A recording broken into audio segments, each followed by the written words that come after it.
Paksa, hindi dapat sampalatayanan ng Ama. Si Kristo lang ayon sa Biblia.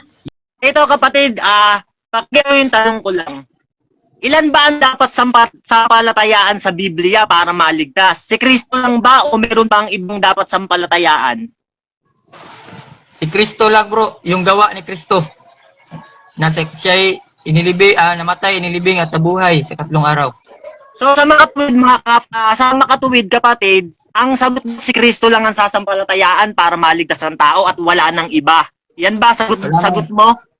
Oo bro. Wala nang iba. Okay, sige. Kristo lamang. Ngayon kapatid, may babasahin ako na meron pa palang dapat ibang sampalatayaan maliban kay Kristo para maligtas. Pag nabasa ko ba, tatanggapin mo, mali ka, inaamin mo? Kailan bro, basahin mo bro. Sige. Pag nabasa ko, tatanggapin mo, mali ka. Sabi mo, si Kristo lang ang sasampalatayaan sa kaligtasan, ha? O sige. Sige bro. Ito sa Biblia to. Dito nakasulat sa aklat ni Juan ng 5 ng 24. Ganito sabi. Jesus ang may sabi nito. Katotohanan sinasabi ko sa inyo. Ang dumirinig ng aking salita at sumasampalataya sa kanya nagsugo sa akin ay may buhay na walang hanggan. At hindi mapapasok sa paghatol, kundi lumipat na sa kabuhayan mula sa kamatayan. Yan, sabi ni Kristo. Kailangan rin pala sumampalataya dun sa nagsugo sa kanya. Sa'yo pala kapatid, iba. Tinatanggap mo yung binigay, pero yung nagbigay, hindi mo pinapansin. Tama ba? Sasampalataya rin sa Ama para maligtas? Tama ba yung binasa o mali? Tama bro, pero mali pagkaintindi mo. Ngayon, tanong ko, sino mas matalino sa inyo, si Kristo o ikaw? Sabi niya, kailangan sumampalataya sa Ama. Maligtas. Sabi mo, mali. Sino matalino, si Kristo o ikaw? Sinabi ni Kristo bro, sumampalataya ka sa Diyos. No? Ibig sabihin, kung sumasampalataya ka sa Diyos, naniniwala ka sa Kanyang salita. No? Kung naniniwala ka sa Kanyang salita, sa Kanyang mga apostoles, Apostol Pablo, no? Dahil sumasampalataya ka sa Diyos, ibig sabihin, sampalataya ka rin sa Kanyang gawa, na siya'y namatay, nilibing at nabuhay sa 3 araw. Ganyan yan bro. Dahil kung hindi ka sasampalataya sa Diyos, paano ka sasampalataya sa Kanyang mga messenger, yung mga...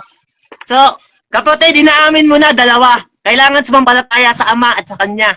Inaamin mo sa sinasabi mo, dalawa sa sampalatayaan eh. Ikaw may sabi eh. Sabi mo ngayon, kailangan mong sumampalataya sa Diyos. Ikaw may sabi, ngayon lang eh. Tinatanggap mo pala dalawa. Ang sasampalatayaan. Pwede bro, ganito bro. Get mo bro. Pwede, paliwanag mo na ako? Oo, sige, okay lang. Ganito ang paliwanag ko. Pwedeng dalawa, pero hindi ka maliligtas kung hindi ka sasampalataya sa ginawa ni Kristo sa krus, na siya namatay, inilibing at nabuhay sa 3 araw.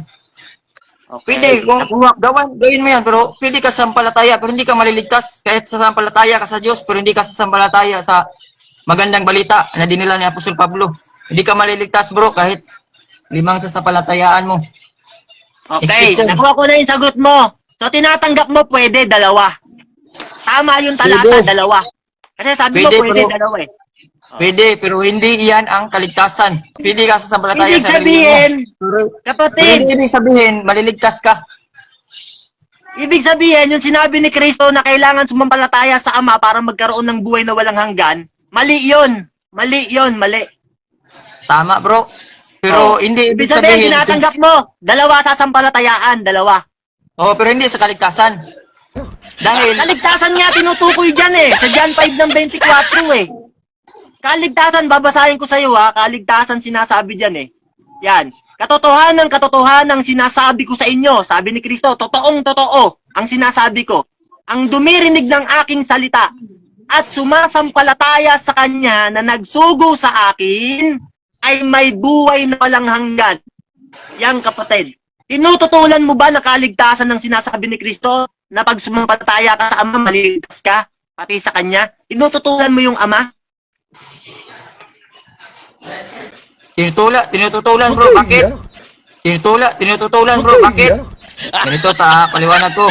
Dahil kulang yung general ang ginamit ng Jesus Christ. Ay, ibig sabihin, sa paniniwala mo, ang pananampalataya sa Ama hindi nakakapagligtas. Mali si Kristo sa'yo. Kasi si Di, Kristo tama, may pero sabi kulang. nito eh.